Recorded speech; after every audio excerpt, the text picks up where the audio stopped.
Bom dia, boa tarde, boa noite. Eu sou o Produ, o Pro de música. Você já tomou água hoje? E aí, pessoal, tudo bem? Gostaram da proposta da semana anterior? Foi difícil fazer os copos, a percussão com os copos? Treinaram bastante para quando a gente voltar a fazer esse cânone todo mundo junto? Hoje a gente vai continuar o nosso assunto sobre música no Renascimento. Só que a gente vai ampliar um pouco. Nós estávamos falando de cânone, né, que era uma prática muito comum no Renascimento. E o que era mesmo o cânone? Todo mundo lembra? Alguns segundinhos para vocês lembrarem aí.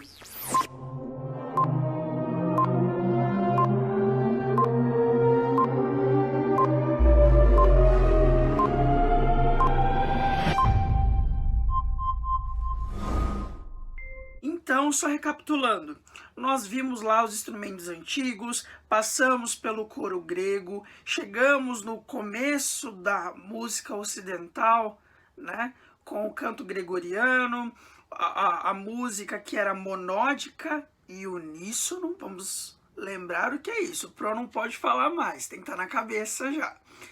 E aí nós passamos pelo Ars Nova, pela Ars Nova, que significava técnica nova. Nós chegamos agora no Renascimento. E uma prática muito comum no Renascimento era o cânone, que consistia no quê? Significava o quê? Significava uma linha, uma melodia, uma linha melódica, que era cantada ou tocada por várias pessoas, e essa linha, ela não era tocada exatamente ao mesmo tempo, mas ela era criada, ela era feita de uma forma que ela se combinava à medida que um ia entrando atrás do outro.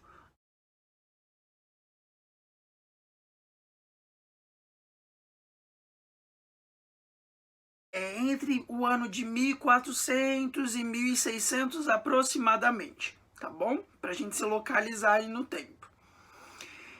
E aí nós temos uma grande divisão de música no Renascimento. Nós temos a música sacra e a música secular. Mas o que será que significa música sacra e música secular?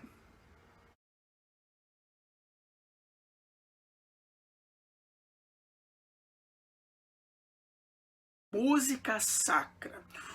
Música sacra era música produzida pela igreja, ou música produzida pelos músicos na igreja, mas uma música que atendia à religião. Então, música sacra é música religiosa da época.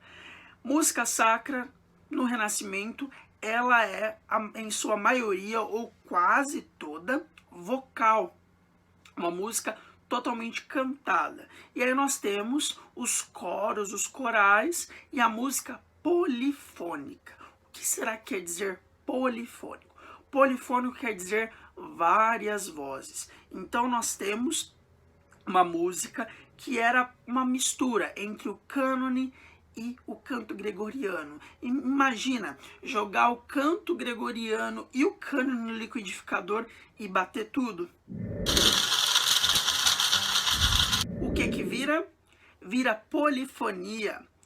Vira polifonia porque nós temos todas aquelas nuances do canto gregoriano, aquelas linhas independentes, as linhas melódicas muito bem trabalhadas, só que agora elas acontecem de maneira simultânea, elas acontecem ao mesmo tempo.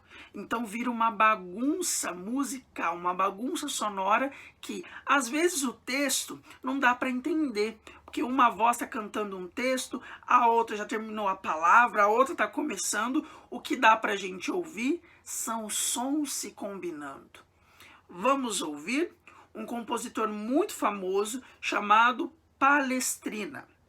Ele era um compositor muito famoso da época, trabalhou em lugares muito importantes, inclusive no próprio Vaticano, trabalhou junto com o Papa, e a gente vai ouvir um trechinho de uma das músicas dele para a gente ouvir essa nuance do que é polifonia.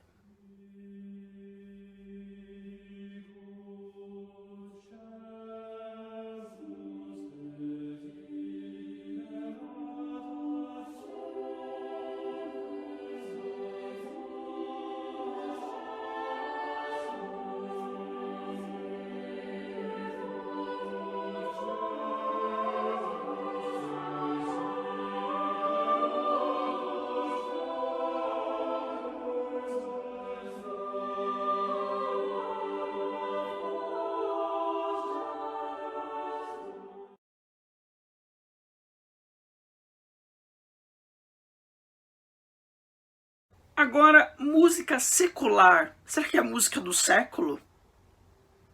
Não, gente, não é. Música secular significa toda aquela música que não era música sacra. Toda música que não era produzida para a igreja ou na igreja. A música que não era religiosa. Então, se na igreja nós temos muita música feita vocalmente, na música secular nós vamos ter o contrário. Nós vamos ter a predominância de instrumentos musicais.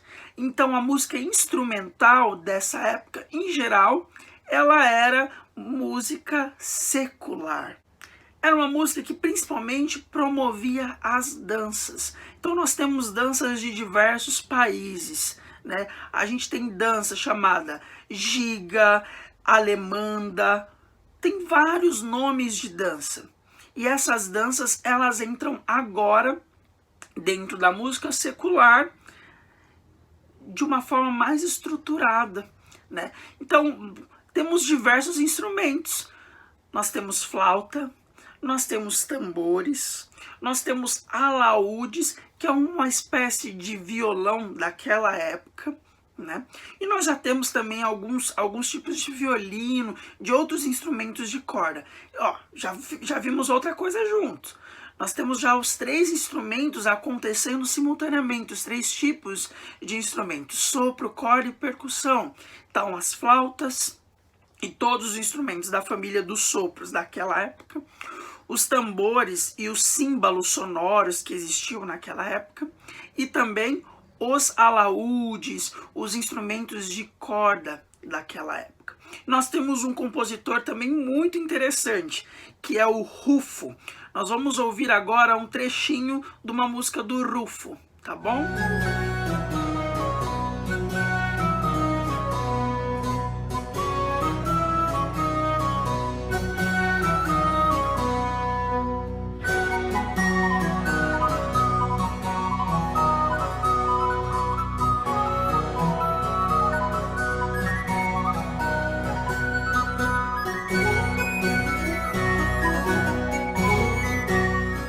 Mas o mais legal de aprender sobre história da música, apreciar, refletir e fazer algo dessa época, é imaginar como era essa época. É a gente conseguir entrar nessa história. E ouvindo essas músicas, tanto sacra ou secular, tanto a música produzida pela igreja ou para a igreja, ou a música feita fora dos ambientes religiosos, o que você imagina? Você já dormiu na sala e acordou no seu quarto? Será que você foi teletransportado? Ou será que seu pai ou sua mãe te levou enquanto você estava dormindo da sala para o quarto? É exatamente isso que nós vamos fazer nessa atividade. Nós vamos nos transportar pela imaginação lá para a época do Renascimento. E nós vamos ouvir as músicas que o Pro colocou aqui no na nossa atividade e vamos imaginar como era essa época. E para a gente registrar isso, nós vamos fazer um desenho.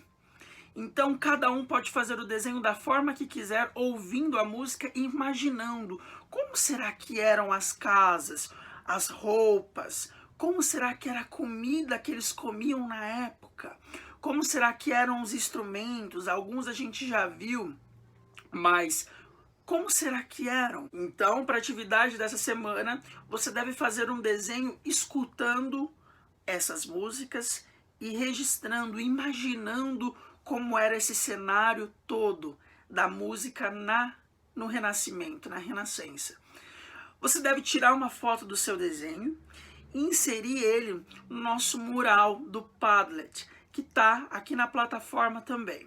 Não esquece de escrever seu nome e o nome da sua turma, porque nesse mural vai ter gente do 1º ao 5º ano. E o mais legal vai ser isso, a gente vê os desenhos do 1º ano, do 2º, do 3º, do 4º, do 5º, e a gente poder comentar o que a gente gostou nos outros desenhos. E também ouvir as pessoas comentando do nosso, né? E aí interagindo com todas essas pessoas. E aqui embaixo você vai ter alguns vídeos.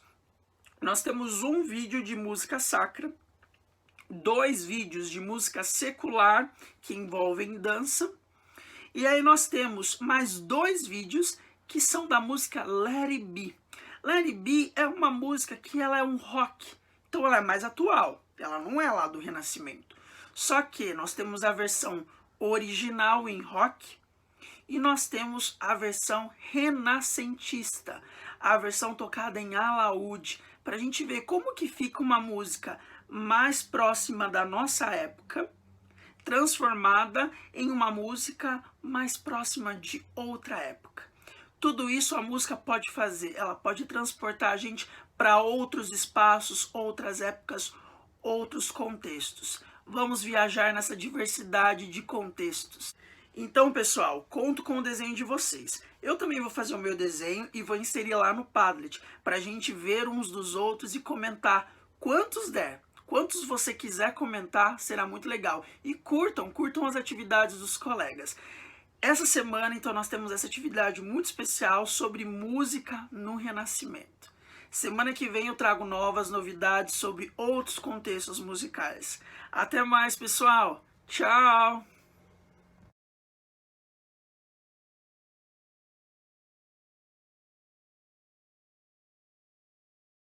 E uma pergunta. Quantas vezes você já leu essa semana?